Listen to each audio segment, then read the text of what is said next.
So yeah, kicking this review right off, I just want to talk a little bit about the design and overall feel of this filter. So the design, it feels premium. It feels well built. It doesn't have any rattling or moving parts. You can screw it on and screw it off of just about any lens with great ease. And I really like that this filter has hard stops. Doing a terrible job of showing you, and that probably wasn't even in focus, but you get the idea. The only thing I don't like about the design of this filter is this lever right here. Though it is a useful addition to get precise exposure adjustments, the sacrifice of not being able to use this filter with the lens hoods is just not worth it in the end. So yeah, with that being said about the exterior, let's jump into how this filter actually performs. So I took a piece of paper and I set it up in front of my 5600 Kelvin studio light.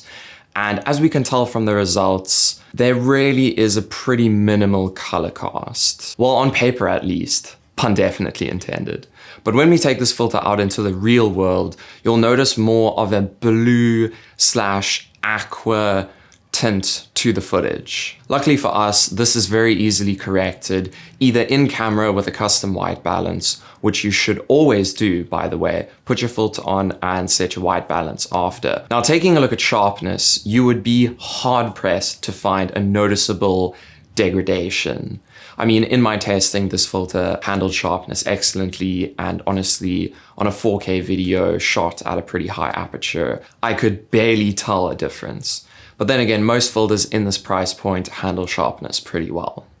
So anyway, moving on to flaring. I definitely did notice some extra flaring with this filter, specifically these streaky lines or this extra blue flaring that would sometimes crop up if a bright light source was off to a funky angle to the camera. So on a 24mm lens with this filter at its minimum setting, I felt that the vignetting was actually quite minimal and very controlled.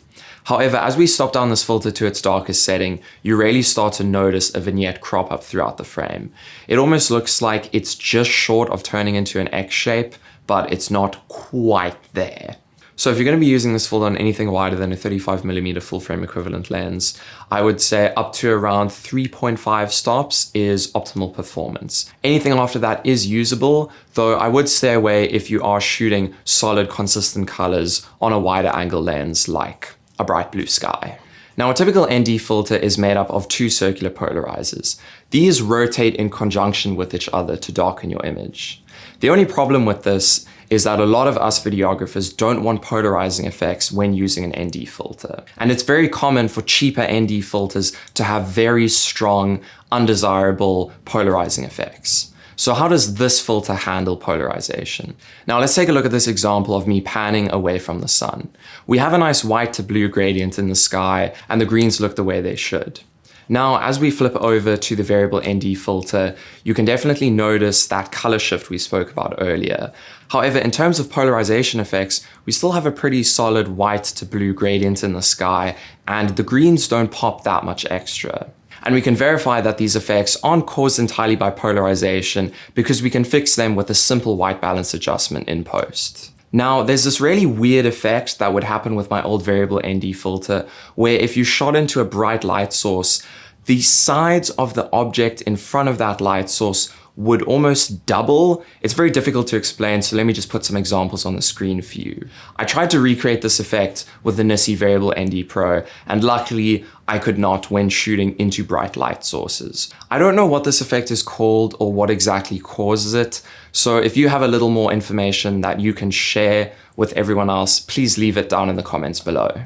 To summarize, this filter has minimal color cast, which is easily corrected in post. It has good sharpness, and honestly, the polarization effects are handled surprisingly well for a variable ND of this class.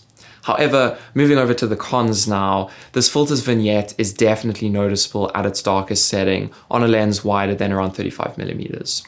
Also, I wish this filter had a slimmer profile so I could use it in conjunction with some lens hoods to minimize any extra flaring that's added.